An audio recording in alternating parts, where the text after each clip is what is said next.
자, 시간에 이어서 계속해서 일반 점표 입력하는 연습을 할 텐데요. 169페이지에 3번 입금 점표 작성하기라고 되어 있는데 한번 내용을 보겠습니다. 상품 매출에 대한 외상 매출금을 현금으로 받았고 입금표를 발행해 주었습니다 하는 내용입니다. 자, 코디나라라고 하는 우리 회사 거래처가 있는데 이 거래처의 외상 매출 대금을 오늘 받았다는 거예요. 친절하게 현금으로 회사를 가져왔어요. 예. 그러면 이제 우리가 통장으로 이렇게 입금을 시키면 통장 거래 내역이 있기 때문에 받았다 안 받았다 시비가 걸리면 어떻게 해요? 통장 거래 내역 다 객관적으로 입증이 되죠. 근데 와서 현금을 줬어요. 현금. 그러면 현금을 준 사람과 받은 사람이 시치미를 누군가 하나가 거짓말을 하면 어떻게 하죠, 이거? 예. 그러니까 돈을 받은 사람이 혹시 안 받았다고 할 수 있으니까 돈을 준 사람이 우리 회사 보고 입금표를 해달라. 그래서 뭐 요즘에는 뭐 입금표를 발행해주고 하는 일이 현금으로 이렇게 주고받는 거래가 별로 없어서 많지 않겠습니다만은 이런 경우는 해줘야 돼요. 입금표를. 자, 그래서 돈을 받았습니다 라는 입금표 220만원 받았다 라는 것을 우리가 해 주었습니다. 우리 회사가 3일 패션이고요. 코디나라 귀하 이렇게. 자, 그럼 이제 분계를 한번 써볼까요? 자, 이 거래는 현금을 받은 거래예요. 그래서 현금이라는 자산이 증가했죠. 그러면 현금이 어디에 와야 돼요? 예, 차변에 와야 됩니다. 차변에 현금 220만원. 자, 대변은 이 현금이 왜 들어왔느냐 하면은 외상 매출 대금이 들어온 거예요. 그래서 외상 매출금을 대변에 기록합니다.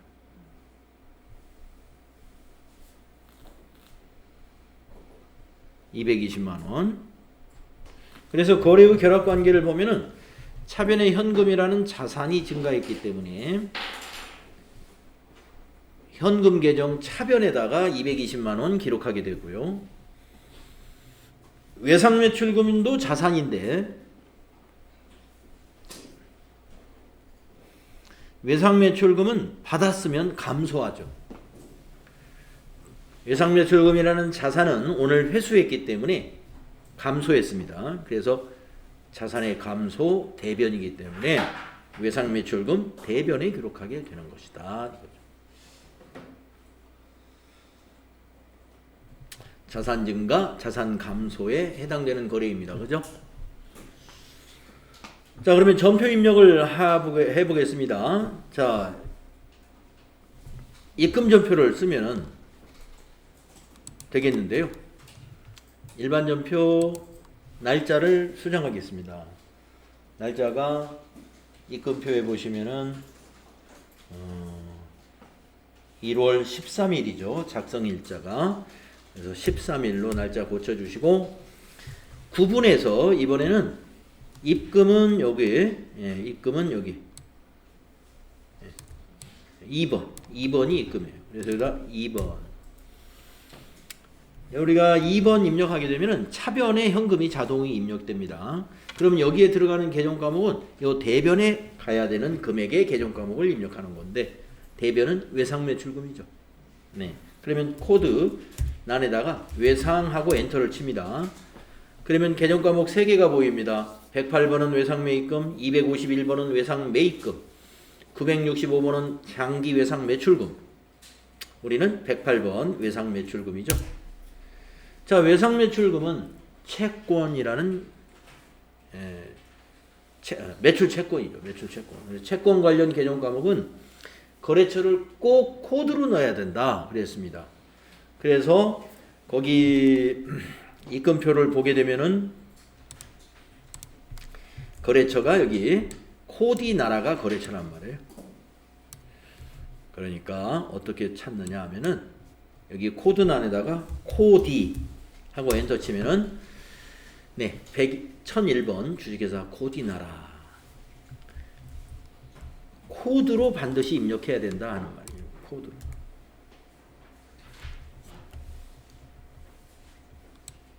여기 코드로. 그래서 코드 안에다가 거래처를 검색하면 돼요. 한글을 입력해가지고. 자, 적요에는 말이죠. 이 4번 적요 쓰면 되죠. 외상대금 현금 회수. 그래서 여기다 4하고 엔터 치면은 외상대금 현금 회수다 이렇게 보이고요. 커서가 대변에가 있죠. 대변에다가 이제 220만 원 입력해 주시면 됩니다.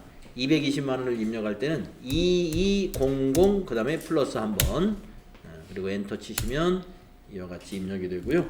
밑에 분계를 보시게 되면 차변에 101번 현금, 대변에 108번 외상매출금 이런 분계가 되고, 이것 또한 분계장, 총계정원장, 계정별 원장, 그리고 이거는 손익계산서로 갈 사항은 없죠.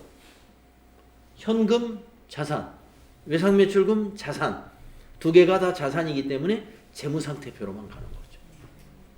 손익계산서에는 영향을 안 줘요. 이런 거래는.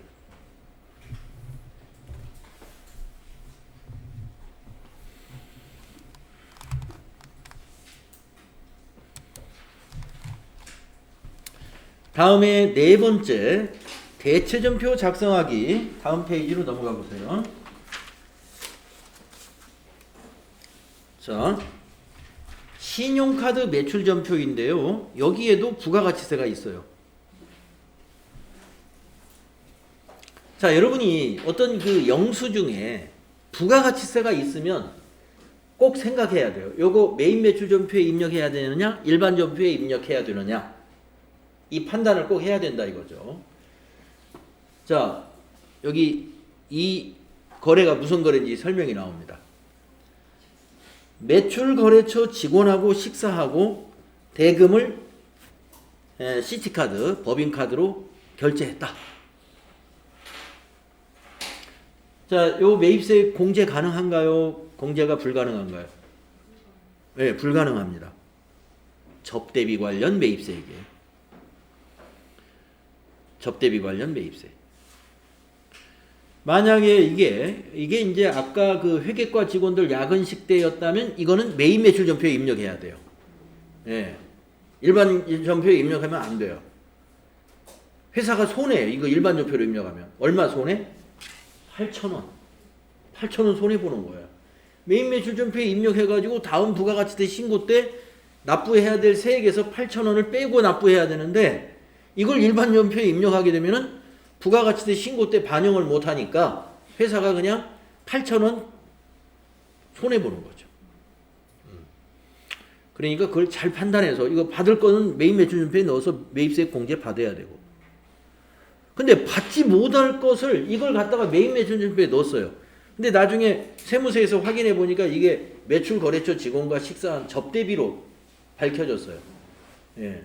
안 밝혀지면 뭐 어쩔 수 없지만 밝혀지면 이 8,000원 공제 받은 거보다 더 많은 가산세를 내야 돼요. 예, 그러니까 그냥 뭐 전부 다 공제 받을 수 있는 것처럼 이렇게 하면 안 되는 거죠. 자, 이것을 왜 일반 전표에 넣어야 되는지를 우리는 알아야 된다는 겁니다. 그래서 여러분들 부가가치세 이론을 그래서 공부하는 거예요. 예. 이것을 일반 전표에 넣어야 되느냐, 메인 매출 전표에 넣어야 되느냐, 이 판단을 하려면 부가가치세의 기초 이론을 알아야 돼요. 공제받을 수 없는 매입세액이 어떤 것들은 어떤 것들이 있는가, 이런 것들을 정리해서 알고 있어야 되는 거죠. 자, 그러면 이제 일반 전표에 입력을 하는 이유에 대해서 알았고, 분계를 한번 써보겠습니다. 지금 말씀드린 대로 거래처 직원과 식사한 것은 접대비입니다. 예. 그 접대비는 판매관리비예요. 예, 판매관리비, 비용 발생이니까 접대비를 차변에 적어야죠. 부가세 포함해서 88,000원. 대변은 카드로 결제를 했네요. 현금으로 지급했으면 대변의 현금이었죠. 자, 법인카드로 쫙 긁었습니다. 그러면 개정 과목이 뭘까요? 가지급금? 미지급금. 네.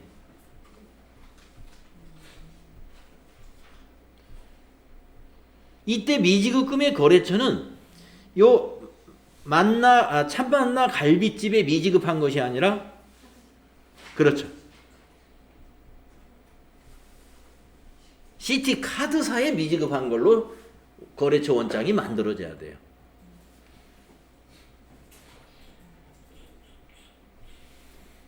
그래서 여러분들도 아시겠지만 우리 가정에서 쓰는 비용들을 우리가 마트에 가서 카드로 막 결제한단 말이에요. 예, 카드로 결제했다고 해서 여러분이 아이고 오늘 내가 잘 쓰고 왔다, 예, 이렇게 안 하죠. 이게 머리가 좀 아프죠. 아유 이거 통장에서 빠져나가야 되는데 내 통장에 이거 잔액은 충분한 거야. 예. 왜냐면 카드 긁는 건 항상 빚입니다. 빚. 기업도 마찬가지예요. 카드 거래처를 접대했기 때문에 빚진 거예요. 그래서 대변에 미지급금이다라고 하는 부채로 인식하는데, 이때 부채의 그 거래처가 식당이 아니고 카드사다. 카드사. 돈을 카드사에 이제 우리가 지불을 해야 되니까. 자, 그래서 분계가 이렇게 떠올라야 됩니다. 그래서 거래 후 결합 관계는 이게 이제 이런 것이죠. 비용 발생했고 차변에서 대변에서 부채 증가한 거예요. 거래 후 8요소에 부채 증가는 대변이었고 비용 발생은 차변이었습니다.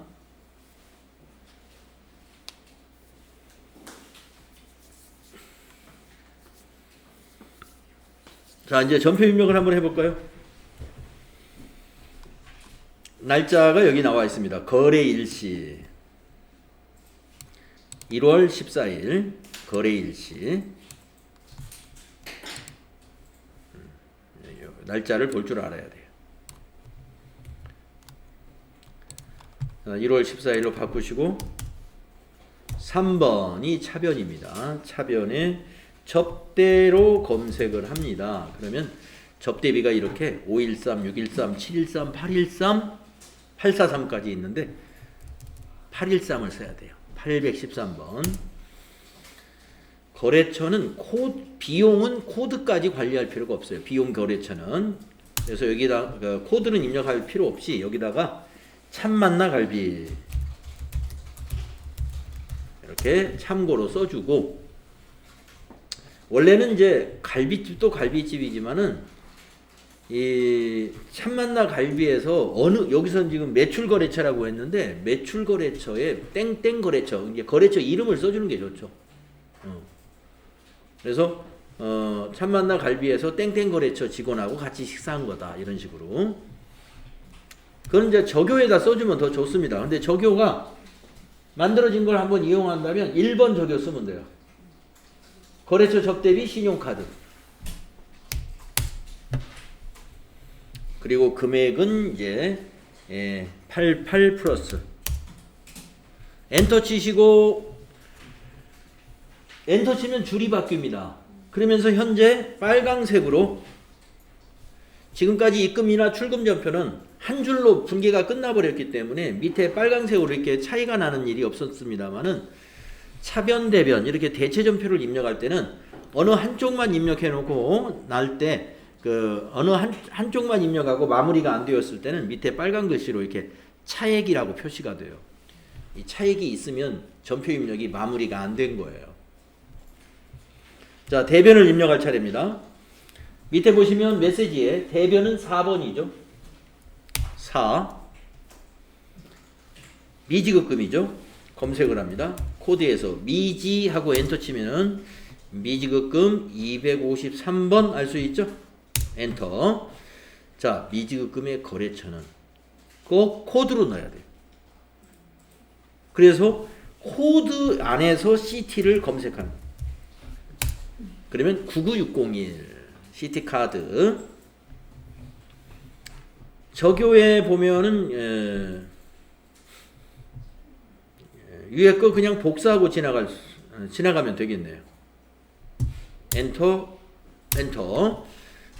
코드는 복사가 안 되지만 위에 텍스트는 복사가 됩니다.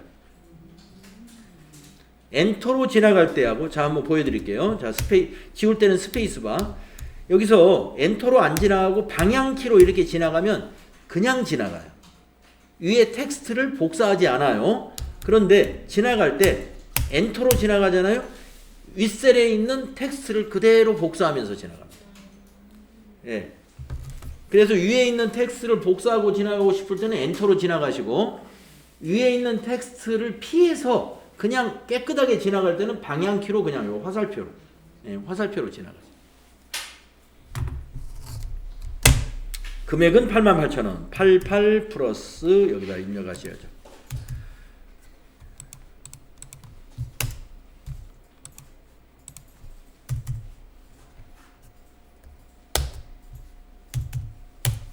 이렇게 입력을 하면은 이제 밑에 차액이 없어진 걸 볼 수가 있습니다. 차액이 없어야만이 이 분계가 마무리가 됐구나. 차대변을 일치시켜야 마무리가 되는 거예요. 그래서 차변의 적대비, 대변의 미지급금인데, 이 미지급금의 거래처 꼭 코드로 넣어야 된다는 것을 알고 계셔야 돼요. 미지급금은 부채이기 때문에. 채무죠. 채무는 반드시 코드로 관리를 해야 됩니다. 자, 이렇게 해서 우리가 출금전표 2개, 입금전표 하나, 대체전표 하나라는 걸 입력해 봤는데, 제가 앞 시간에서 말씀드렸다시피 출금, 입금을 꼭 지키면서 입력할 필요는 없어요. 전부 차변, 대변으로 여러분 입력하셔도 됩니다. 그러나 그걸 지키면 시간이 절약돼요.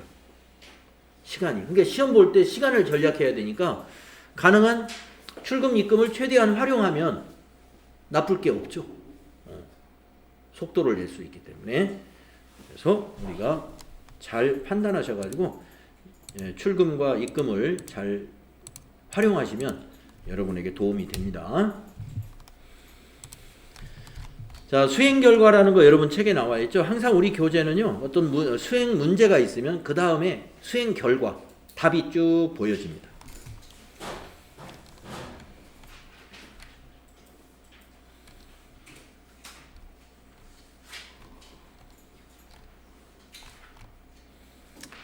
제3절에 증빙서류 관리하기, 다양한 증빙이 있다 하는 것을 우리가 이제 요 예제에서 해볼 텐데요.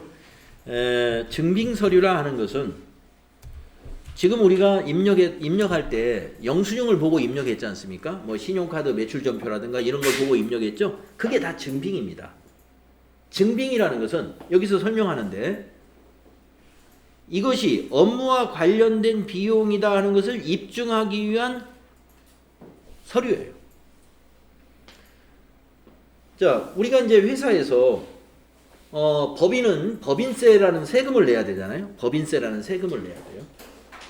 그럼 법인세가 어떻게 산출이 되느냐 하면은 법인이 벌어들인 소득에 대해서 과세를 하는 겁니다. 법인세율을 곱해요. 그러면 법인이 얼마를 벌어들였느냐를 어떻게 따지냐면은 수익에서 비용을 뺍니다. 만약에 비용이 더 커가지고 벌어들인 게 하나도 없다. 그럼 법인세 안 내요.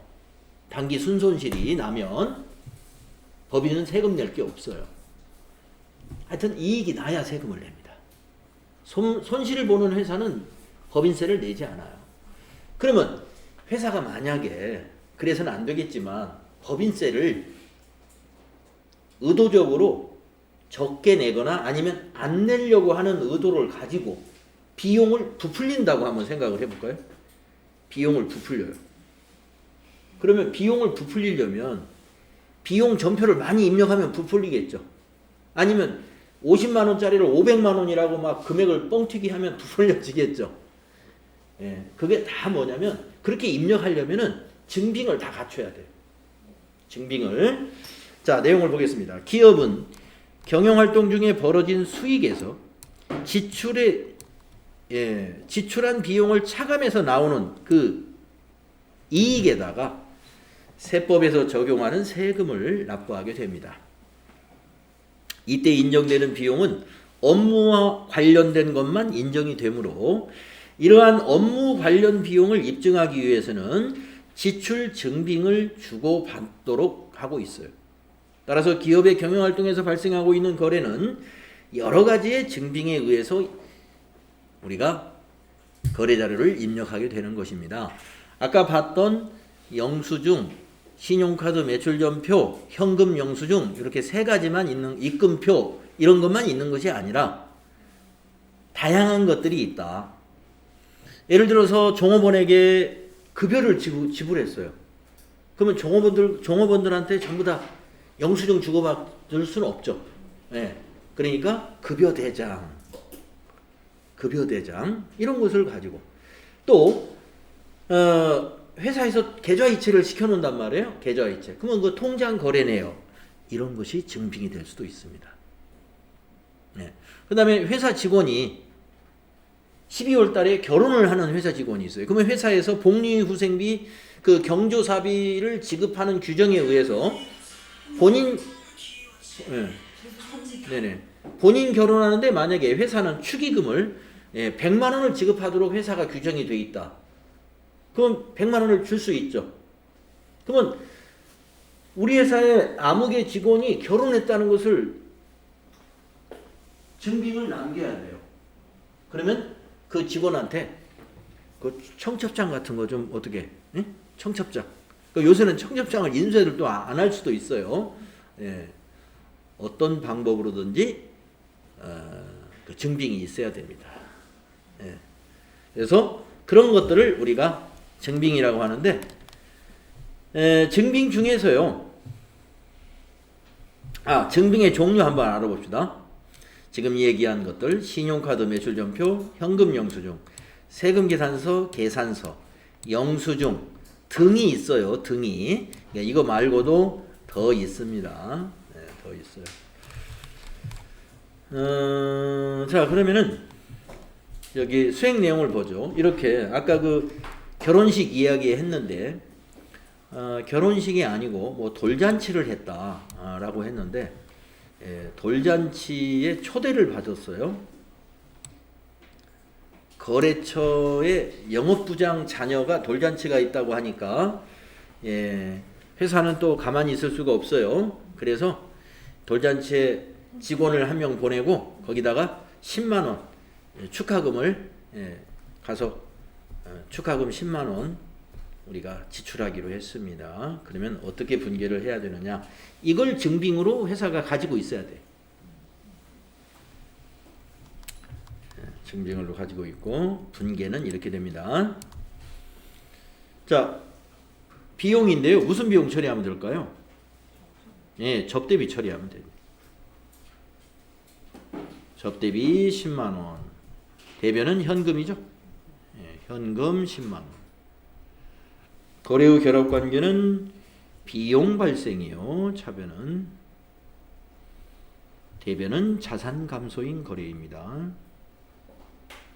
거래 후 8요소에 잘 부합이 되죠.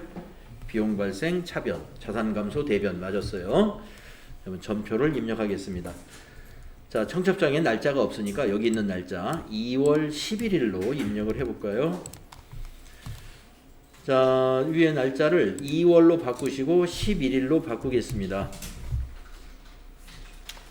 그 다음에 현금으로 거래 총액이 현금으로 지출된 거래니까 출금으로 하는 것이 쉽겠네요. 그래서 1번 출금하겠습니다. 차변에 올 계정 과목만 입력하면 되죠. 접대로 검색하겠습니다. 813번을 사용해야 됩니다. 자, 접대비의 거래처는요, 멋쟁이의 영업부장 이라고 되어 있는데 여기다 멋쟁이 영업부장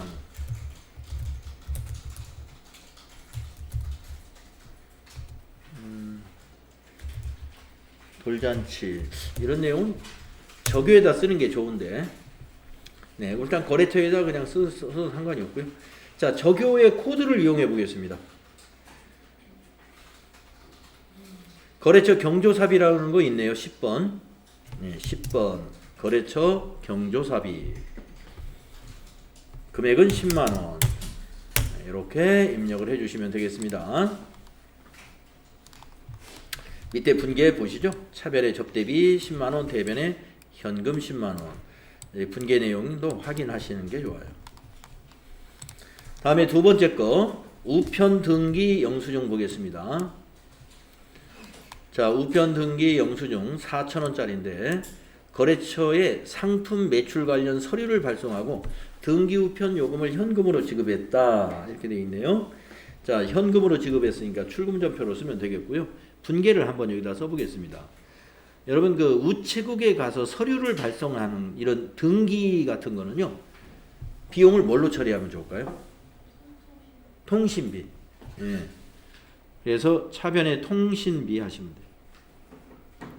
4,000원이고요. 대변은 현금 지급했으니까 역시 현금입니다.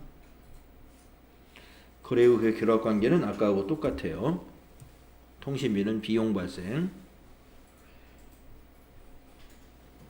대변의 현금은 자산 감소인 거래입니다.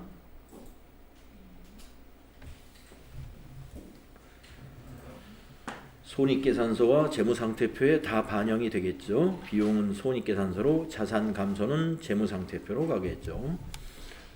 그러면 전표율을 입력하겠습니다. 자, 영수증의 날짜가 보입니다. 네, 영수증에 있는 날짜로 입력을 하시면 돼요. 2월 15일로 입력하시고요.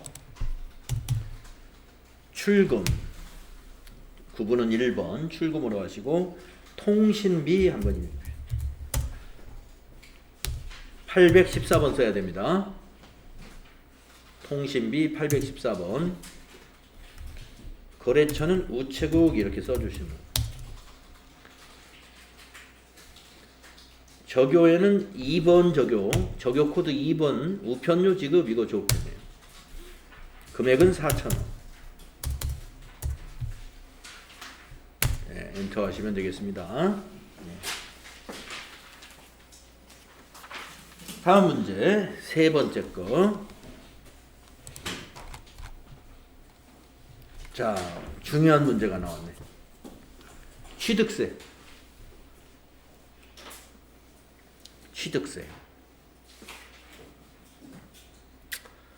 여러분 취득세는요 자산이에요. 예, 우리가 이제 취득세라는 걸 언제 내냐면은 토지나 건물이나 차량 같은 특별한 자산을 취득할 때 자산의 취득에 대해서 과세를 하는 세금이 있어요.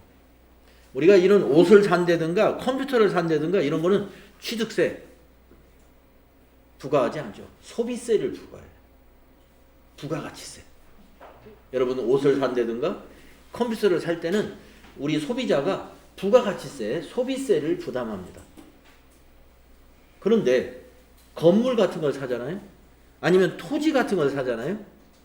거기에는 재산을 취득한 거에 대한 취득세를 과세를 합니다. 취득세. 그리고 토지나 건물은 그걸 보유함으로써 또 보유세, 재산세. 집을 여러 채 가진 사람은 종합부동산 종부세라고 그러죠. 종합부동산세 뭐 이런 것도 해당이 되고. 그래서 우리가 이 재산을 취득할 때 내는 세금, 이게 취득세인데 우리가 자산의 취득과 관련된 모든 비용은 취득원가에 포함하도록 돼 있어요. 뭐 건물 같은 거 살 때 중개사를 통해서 사면 중개 수수료도 줘야 되죠. 그것도 회사는 비용 처리하는 게 아니고 건물의 취득원가에 포함시킵니다. 그래서 취득세도 건물의 취득원가에 포함돼야 되는데 이것은 건물을 산 게 아니라 토지를 구입하고 취득세를 국민은행에다가 현금으로 납부했다 이런 내용이에요. 그래서 분계를 어떻게 하느냐. 현금으로 납부했으니까 대변은 현금이죠.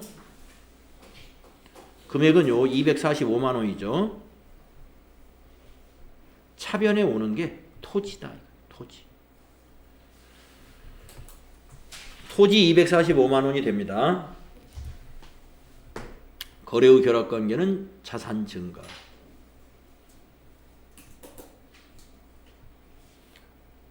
대변의 현금은 자산 감소. 자산 감소한 것만큼 자산이 증가했습니다. 그래서 여러분이 자칫하면은 취득세를 냈으니까 세금과 공과금이 아닌가, 판매관리비에 세금과 공과금이라는 개념 과목이 있거든요. 아니에요. 예. 취득원가로 봅니다. 이론에서 여러분 배웠어요. 예, 유형자산 이론에서. 예. 자, 그러면 전표를 입력하겠습니다. 여기 수납인 찍혀 있죠? 수납인. 2월 20일 날 국민은행에 납부했다는 거니까 2월 20일자로 입력을 합니다. 2월 20일로 입력하시고 차변에 3번 차변에 토지 245만 원 2450 플러스 하고 엔터.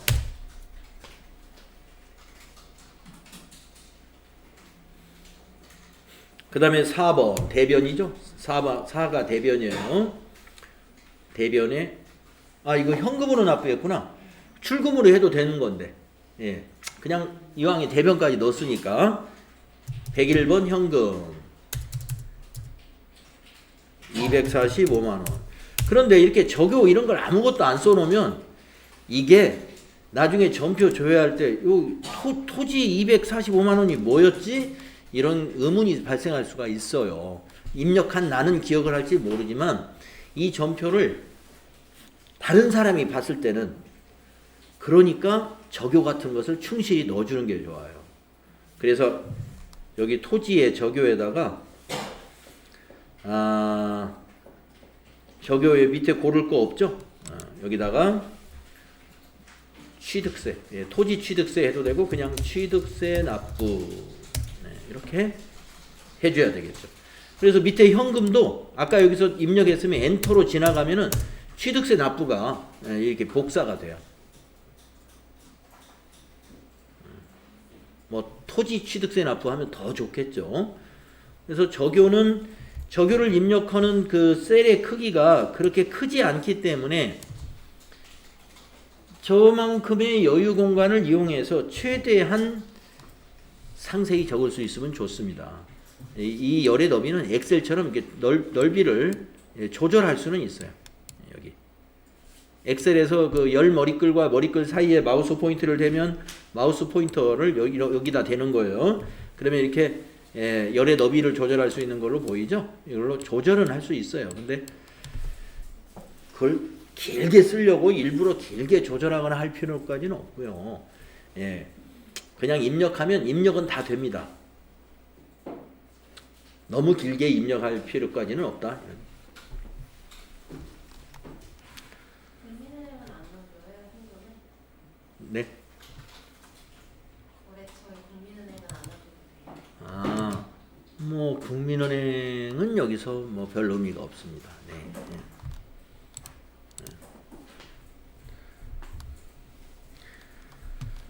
보통예금에서 계좌이체를 시킨 거다 그러면은 이제 은행을 꼭 넣어야 되는데 지금은 현금으로 해버렸기 때문에 뭐 국민은행에 납부했다 이것까지 기록은 안 해도 될 것 같아요. 자, 다음 문제는 4번 출장 품위서.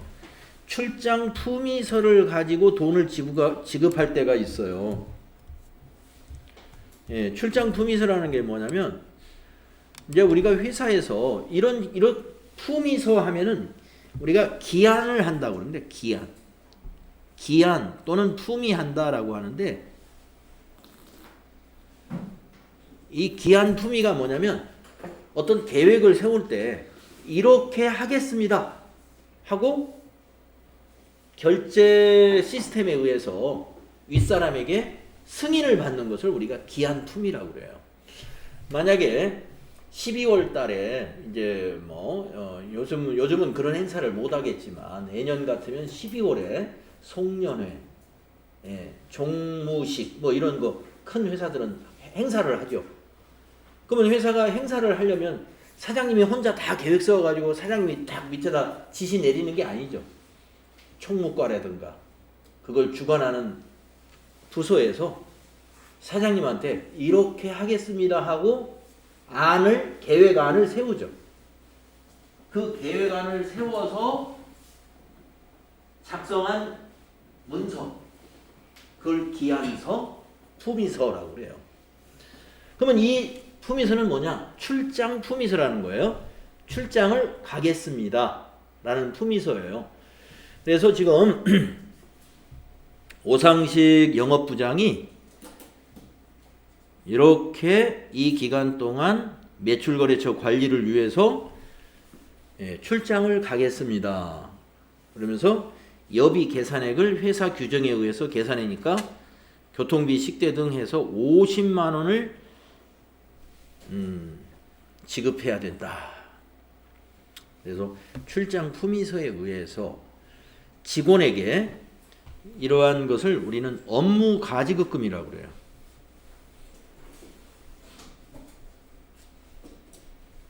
모든 회사가 업무 가지급금을 처리하는 것은 아닙니다. 어떤 회사는 그냥 개인 돈을 먼저 지출을 하고 돌아와서 회사에 돈을 청구해가지고 내가 지출한 돈을 내가 그냥 받음. 그런 회사도 있어요. 그런데 지금 이 회사 같은 경우는 회사가 미리 출장비를 미리 주는 거예요.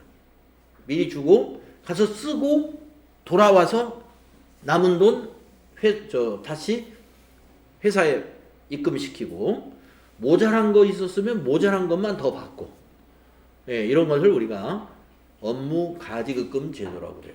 여기서 이제 개정 과목은 업무자 빼고 그냥 가지급금이라는 개정 과목만 사용합니다. 그래서 아마 여러분들 그 당좌자산 배울 때 가지급금 약 한 번인가 나왔을 거예요. 가지급금. 그게 업무 가지급금이었어요.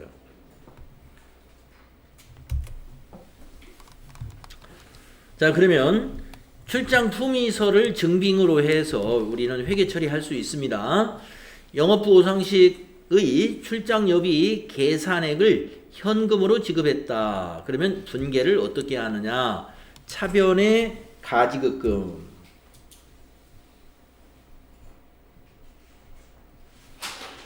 대변의 현금 이렇게 분계가 됩니다. 차변의 가지급금은 자산에 해당이 돼요. 당좌자산, 자산 증가이고요. 대변의 현금은 자산 감소예요.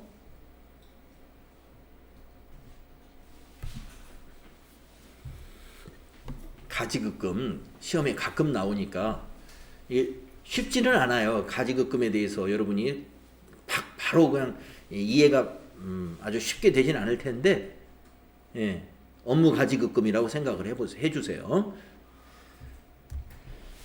뭐 옛날에 어려운 시절에는 이제 지금도 뭐 이렇게 우리가 봉급이 이렇게 넉넉한 뭐 큰 회사는 넉넉하게 주는 것 같은데 아직도 작은 기업들은 소기업들은 급여가 넉넉하지 않죠. 옛날에는 뭐 더 어려웠을 거예요. 그래가지고 뭐 우리 세대까지는 그렇지 않은데 우리 선배 세대들, 제 나이가 굉장히 좀 많아요. 근데 우리 선배, 우리보다 한 5년 내지 10년 선배 시절에는 정말 어려웠어요. 그래서 제가 듣기에도 뭐 형들이나 누나들이 이번 달 가불을 얼마 했다 막 이런 말을 제가 어렸을 때 들은 것 같아요. 가불이라는 게 뭐냐면 봉급을 땡겨 받는 거예요. 그러니까 다음 달 봉급을 그냥 미리 땡겨 받는 거예요. 그럼 봉급날 내가 만약에 봉급이 50만 원이다 그러면 당신 가불을 얼마 해갔지 하고 돈 그 미리 받아간 거 빼고 내가 만약에 20만 원을 미리 땡겨서 썼다 그러면 봉급날은 30만 원만 받는 거죠. 그러니까 쓸 일은 많고 봉급은 적고 하니까 회사에서 이렇게 가불을 해줬었습니다. 그 가불이 여기서는 업무 가지급금은 아니지만 그런 가부는 업무 가지급금은 아니에요. 출장 가는 게 아니니까. 네, 개인적으로 그 사람의 생활비를 회사가 돕기 위해서 가지급을 해줬어요. 그것도 가지급금이에요. 근데 그거는 업무와 관련된 가지급금은 아니에요. 그러나 그것도 우리가 회계 처리를 할 때는 직원의 가지급금으로 처리를 해두는 거예요. 급여 지급할 때 상계 처리하고. 가지급금은 자산입니다. 자, 그러면 현금으로 지급했나요? 네, 현금. 그러면 출금전표를 한번 작성해 보겠습니다. 날짜는 여기 나와 있죠? 2월 23일 거. 출금. 계정 과목은 가지. 자, 가지급금은 누구에게 가지급했는지를 반드시 알아야 됩니다. 네, 아까 생활에 대한 직원들 생활비 가지급금도 어느 직원에게 얼마 가지급했는지를 직원별로 알아야 나중에 급여 날 직원별로 그걸 공제할 거 아니겠어요? 그래서 반드시 코드로 넣어야 돼요. 그래서 오상식 씨 코드가 있습니다. 코드란에다가 오상 하면은 3001번, 여러분 어제 거래처 등록할 때 주민등록번호로 하나 거래처 등록했던 사람이에요. 여기가 오상식 씨. 자, 저교에는요 업무 가지급금, 네, 업무 가지급금 2번 금액은 50만원 입력하시면 되겠습니다. 그렇게 되면 밑에 분계가 차변의 가지급금 50만원, 대변의 현금 50만원 요렇게 분계가 되지요. 그래서 이 가지급금은 이제 정산이라는 게 필요해요. 나중에 이 오상식 부장이 돌아오거든요. 출장을 마치고 돌아오면 가지급금이 이제 차변에 있었잖아요. 그때는 대변에 가야 됩니다. 돌아왔으니까. 그리고 오상식 부장은 돌아와가지고 뭘 품위할 거냐면은 출장비 내역을 품위할 거예요. 교통비로 얼마, 숙박비로는 얼마, 식대는 얼마, 요렇게 영수증을 첨부해가지고 출장 보고를 할 거란 말이에요. 그러니까 차변에 이제 여비교통비 얼마, 대변에 가지급금 얼마 이런 정리를 나중에 출장 마치고 돌아왔을 때 회사는 그걸 또 회계 처리합니다. 그래서 지금은 지급할 때는 가지급금이 차변에 오고 그 출장 간 직원이 돌아오면 요 가지급금이 대변에 가서 없어져요. 자, 이 시간에는 여기까지만 하고요. 또 쉬었다가 다음 시간에 이어서 하겠습니다.